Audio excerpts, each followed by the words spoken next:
Are you looking for a great place to move with an amazing cultural landscape? Then Brevard County is calling your name. Today, I'm going to give you 9 reasons why you should move to Brevard County, Florida. Reason number 1, physical features. These are all the natural non-human characteristics of a geographic area. As you can see, it's relatively coastal. It has beautiful beaches and even a river lagoon.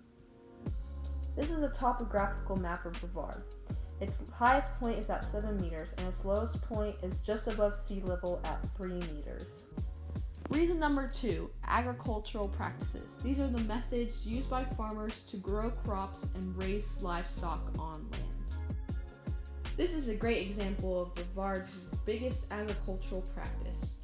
Here, you'll see lots and lots of grass and lots of houses. Tons of houses.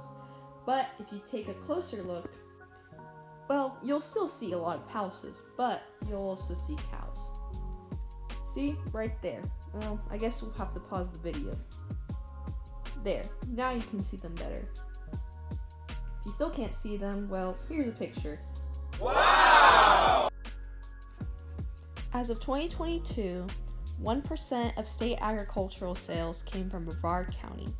There were 584 farms, and out of the 145,553 acres, 88,404 of those acres were pasture land.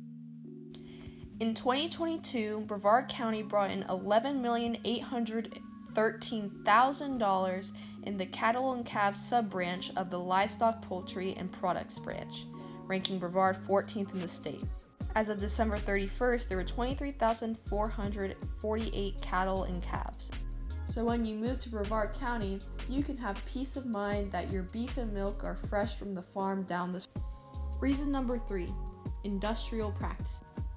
Healthcare is one of Brevard's biggest industries, with Health First being the most popular. They have locations spread evenly throughout Brevard, with locations at Cape Canaveral, Vieira, Palm Bay, and Holmes Regional.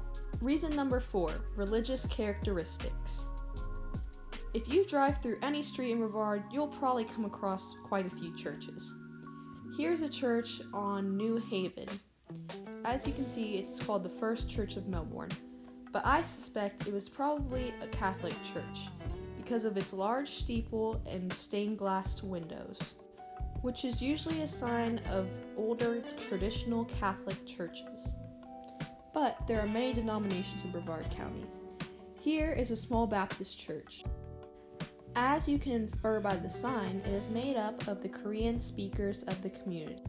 Here we have a traditional Catholic church, recognizable by the crucifix on the entry. So in conclusion, no matter where you go in Brevard, you'll probably find the right denomination for you. Reason number 5, linguistic characteristics. Here you'll see a Popeye sign written in English, the most spoken language in Brevard County. In this picture, you see a sign for a Latin restaurant, which has Spanish in its subtitle. Spanish is second most spoken. If we go back to the church sign, you'll see Korean in its title.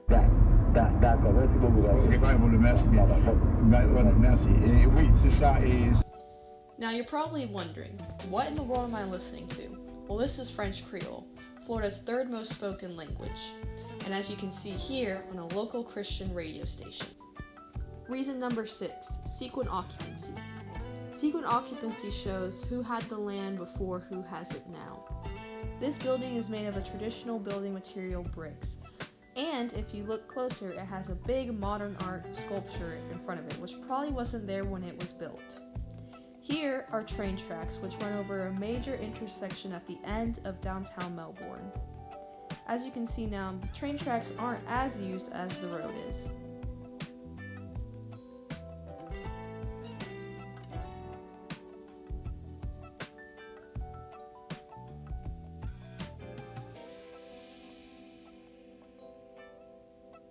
Also in downtown Melbourne, you see the Hotel Melby and the amazing mural that weren't there when the original building right here on the left was erected.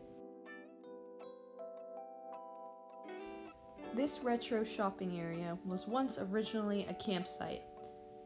Now, as you can see, it's a little patch of grass with lots of shops.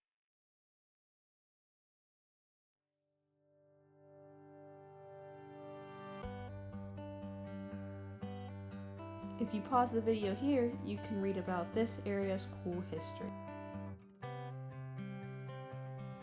Another example is the new high-rise apartments next to the Henniger Center. If you look at the architecture of the Henniger Center, you can see it's a bit more traditional in comparison to the new apartments. On the other side of the apartments is a restaurant which looks as if it was once a house. Here's a close-up of the very mural that shows the essence of sequent occupancy by blending the new with the old. Reason number 7, traditional architecture. If you ever driven to New Haven, this is an old picture of a building you've probably seen. If you guessed Florida Prep, then you're right. Here's an aerial view of the Its original building was a mansion built in 1923. Then, even today, you can still see the architecture, Spanish and Mediterranean roots. Now we go back to downtown Melbourne, where there's tons of traditional architecture, like the Henniger Center.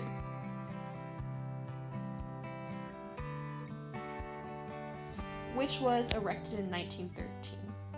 Pause the video here to read more about it. In the Miles building, you can see some of the same Spanish and Mediterranean architecture in the windows.